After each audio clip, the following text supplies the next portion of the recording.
Hey guys, this is gonna be a tutorial for the Ceaseless skip for base vitality, which means the vitality that you usually use in the currently fastest any percent route, which is 11 vitality and the Fab. Obviously it works for any vitality higher than that just fine, it will just be easier, but if you want to get a consistent Ceaseless skip with 11 vitality and Fab, um, I think this will help you. This is the way I do the skip. You can do slight variations of it, some slightly other methods if you want to, but this is the way I do it, and I'm going to show you the visual cues that I use at different timings, and hopefully you will be able to replicate that. So, you, we will get a better shot at where you need to stand pretty soon. First, what you need to do before you actually start doing the skip is this Capra demon. You need to get rid of it. And the best way to do that is to use a bow and arrows. And you need to shoot. Where I shoot is basically here, around here. You need to shoot there with the bow, and that makes the arrow land like somewhere here, which will attract the Capra demon. He will walk towards the arrow and then he will slide off. So you don't need to deal with him. There are multiple ways to do that. Like you can aim here, maybe you can aim up here. I always aim around here. That works every single time for me. It's not hard. Just try around a bit if you have problems with it. Yeah, that's not really a big problem. So you just shoot there, and then you need to make sure that you unequip every single equipment that has a weight. That means any of these slots here, you need to be completely naked. Because, as you may know, there are different fast roll speeds. There are like 4 different sections below 25%, and those are very minor. They're just like few frames, but those few frames make a huge difference while doing the skip. So you need to make sure that you are naked while you do the skip. And you obviously want to be at full health, so that's why I use a Humanity here. That's like the normal health you have here once you reach the spot in any percent. And here you have a good view where I stand while shooting the arrow. It's really not precise at all. I kind of just stand here. You can see there's rocks here. You can use them as a visual cue, but it's not really that important. So you heal up, and what I do is you need to slide off this edge here. They're like, here's one edge, here's an edge, and here's an edge, and you need to slide off this edge to not die. So what I do is I walk to the corner of this edge here, in like this angle, and then slowly walk off so that I start sliding down. And this part is very important. You need to start rolling at a specific timing. And if you don't roll like if you roll too early or too late, you will take too much damage, either from fall damage or from taking too many lava hits because your iframes don't line up with how the lava hit boxes are laid out or whatever. So you need to make sure that you roll at the correct time. And what I use as a visual cue is this slope here, like it ramps up like this. You see how this part sticks out kind of. And my character starts sliding down, you see. And once my character reaches like the end of this part here, I start rolling. That's the visual cue that I use. You can roll earlier, like you can roll somewhere here too, but I've found for me that the largest room of error is around this part for me, so I always roll there. This roll can be really precise and is probably for some runners the hardest part of the skip, but I find that this setup works the most consistent for myself. So you start rolling the moment I reach the spot. I rolled there. And you just do 3 rolls so that you land on the edge of this rock here.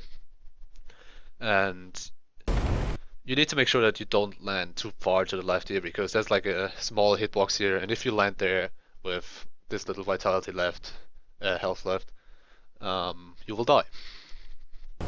So once you're down there, you heal up Estus or Humanity, whatever you want to use.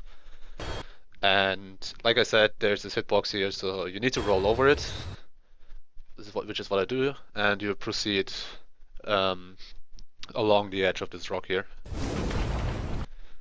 And now upcoming is not a lava part. It has very few hitboxes. It's very hard to get hit on this one. What you want to do is you want to roll kind of just straight forward and then to the right onto the rock. So at this rock, you want to make sure that you are not too far to the left because there's like this slope here, and if you walk onto it, you will slide into the lava, and that's pretty bad for you. So you kind of want to stay on top of this rock a bit more to the right. You will see that it's not really hard to stay on it. It's not precise at all. You can just sprint over it as I'm doing right now. You can also see it's like this illuminated spot here. So you sprint over the rock, and upcoming is the next rock. It has a lot of safety zone here, and the lava hitbox is almost non-existent at this spot, so you can pretty much just sprint over it, like I just did there. It's really, you can roll, you can sprint over it. It's really easy. So once you reach the lava here, this upcoming rock is called the Greasy Rock, or known as the Greasy Rock, because it's very easy to slip off it. It has some. It doesn't really make sense. Some parts of it have a slope where you slide down, some don't. It's weird. So the best way to get onto it is once you reach this spot, you just roll forward to the edge of the rock. And there's a safety zone here. It's actually kind of big. It's not that big, but it's big enough so that there's a bunch of room for error. And once you're there, you want to make sure that you have at least enough stamina for 2 rolls. So this is probably enough, like 1.5 bars is more than enough. With bars, I mean, there's like, here's a section, and so on. You usually have a bit more than 3 bars, and 1.5 is more than enough to roll. You need to roll 2 more times. So you want to make sure that you are not too far to the right of this rock before you start rolling, so you kind of want to be to the left side of it, but not too far because otherwise you take a tick of damage before you start rolling. That can be kind of bad because after the next roll you can take 2 ticks of damage, depending on your angle. It's kind of precise. You will see what works there once you practice it yourself. So you just roll basically alongside the edge of the rock, and then you kind of just want to roll forward and right, kind of something like that. And you will land on the rock if you do it correctly without sliding down. If you roll a bit too far forward, you will slide down. If you roll too far back, you will also slide down. So you kind of, it's not that hard at all with that setup. Just kind of want to land here so that you don't slide down. And in the most ideal case, you will just take 1 tick of damage. What I do then is I walk up to the top of the rock, like there's this illuminated spot here that I use as a visual cue. And then I heal up once because you want full health. And up next, I look at this part of the rock here. And what I want to do is I kind of just want to walk without sprinting towards the lower part of the rock in this direction, because that causes my, as you can see, I walked into it like that, and then I started sliding down. And this, if I walk in this direction, I will have a good angle once I slide down into the lava, like this. I want to start rolling, and because I have this angle, I will just roll straight towards the next safety spot on the next rock. And it's really good to roll straight over here because you will not get hit if you do it correctly. This is the best way to get over here for me. If you roll too far to the left, you will take a lot of damage, most likely die.